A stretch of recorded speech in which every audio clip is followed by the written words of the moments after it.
This is more than just a cricket match. It's time for India versus Pakistan, the greatest rivalry. Cricket की दुनिया में एक ऐसा match होता है जो 15 सालों से चलते आ रहे सूखे का अंत कर देता है। वह मैच सिर्फ एक मैच नहीं था, यह अद्भुत अविश्वसनीय कल्पना थी और इस कल्पना के साथ यह मैच इतिहास में दर्ज होती है। इतिहास में दर्ज यह मैच और इस मैच की यह रोमांच हदें पार करने वाली थी, क्योंकि यह मैच इन दो टीमों के बीच खेला जा रहा था, जिसका क्रिकेट इतिहास बताता है कि यह मैच सिर्फ एक मैच नहीं होता, यह एक जंग होता है। यह इंडिया वर्सेस पाकिस्तान मैच और इस मैच से प्रारंभ यह गाथा अस्तित्व में था। नमस्कार, आप देख रहे हो boundary line, the boundary line का special episode, the revenge of India versus Pakistan. दोनों टीमों के कप्तान टॉस के लिए आते हैं और टॉस जीतकर शाहिद अफरीदी ने पहले बल्लेबाजी करने का निर्णय लिया। पाक की ओर से पारी की शुरुआत कर रहे थे सलमान भट्ट और इमरान फरट। इन दोनों बल्लेबाजों ने मिलकर पहले पारी को संभालते हुए बड़ी समझदारी के साथ 10 ओवर में 41 रन कूट दिए। 10 ओवर का खेल खत्म हो चुका था।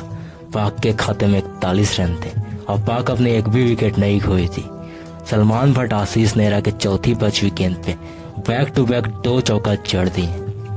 16 ओवर का खेल खत्म हो चुका था। पाक के खाते में 70 रन थे और पाक अपनी कोई विकेट नहीं खोई थी, परंतु 16 ओवर की तीसरी गेंद पे हरिवर्धन सिंह ने इमरान फरट को अपना शिकार बना लिया। इमरान फरट के जाने के बाद सलमान भट्ट का साथ देने आते हैं शोएब मलिक। इन दोनों बल्लेबाजों ने मिलकर पारी को संभालते हुए पारी को आगे बढ़ाया। 25 ओवर का खेल खत्म हो चुका था। पाक के खाते में 125 रन थे और पाक अपनी एक विकेट खो चुकी थी।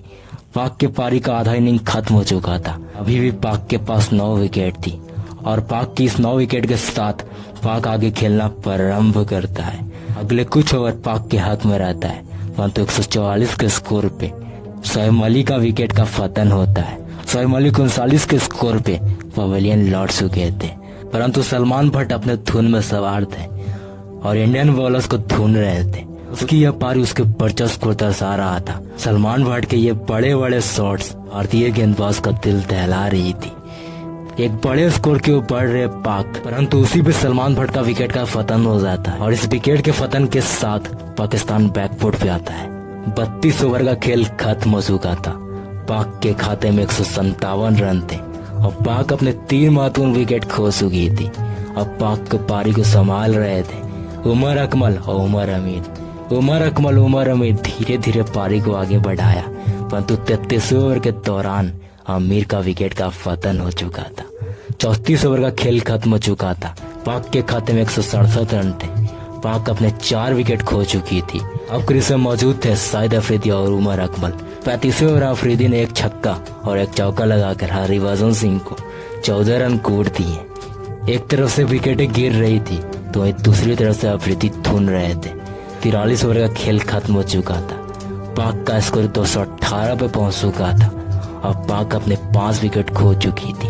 44वें ओवर अफरीदी का विकेट का पतन होता है, परंतु निचले क्रम के कुछ बल्लेबाजों की अच्छी बल्लेबाजी की वजह से पाक 50 ओवर का खेल खत्म होते होते 267 पे पहुंच चुकी थी। ये रहा पाक का स्कोर कार्ड।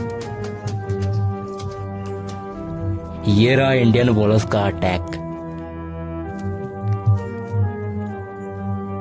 भारत को यह मैच जीतने के लिए अगले 300 गेंदों में 268 रनों की जरूरत थी। डम्बुला के इस मैदान पे 300 गेंदों में 271 रन कोई बड़ा रन नहीं था, परंतु पाक गेंदबाजों के सामने यह मैच जीतना टीम इंडिया के लिए आसान भी नहीं था।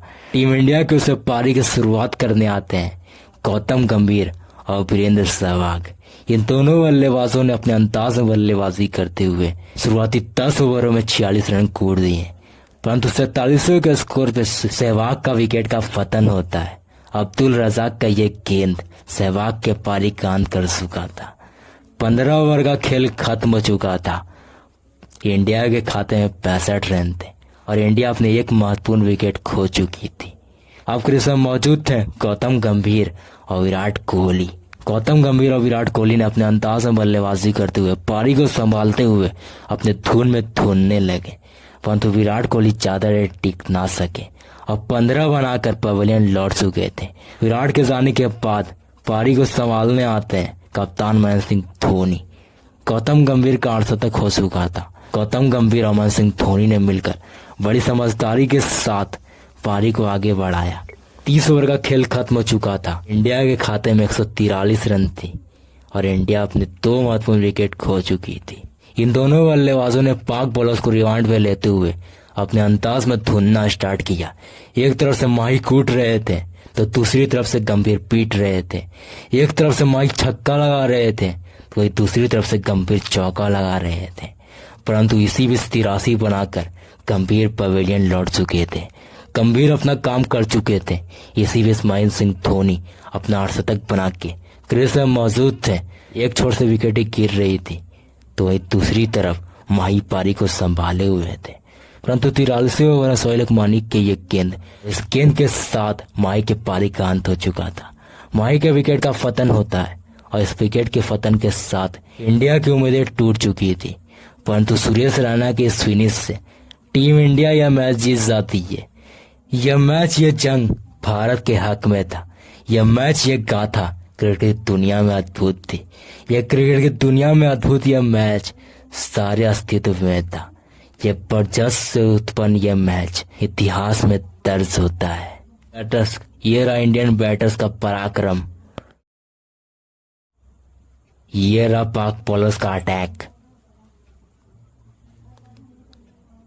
यह इतिहास में दर्ज यह ऐतिहासिक मैच आपको कैसी लगी हमें कमेंट करके बताइए। हम अपने एडिटिंग पे इम्प्रूवमेंट कर रहे हैं। अगर आपको इसी तरह के क्रिकेट डॉक्यूमेंट्री, मैच स्टोरी हमारी आवाज, हमारी अंदाज में देखना चाहते हो तो सब्सक्राइब करके रखिए हमारे चैनल द बाउंड्री लाइन को।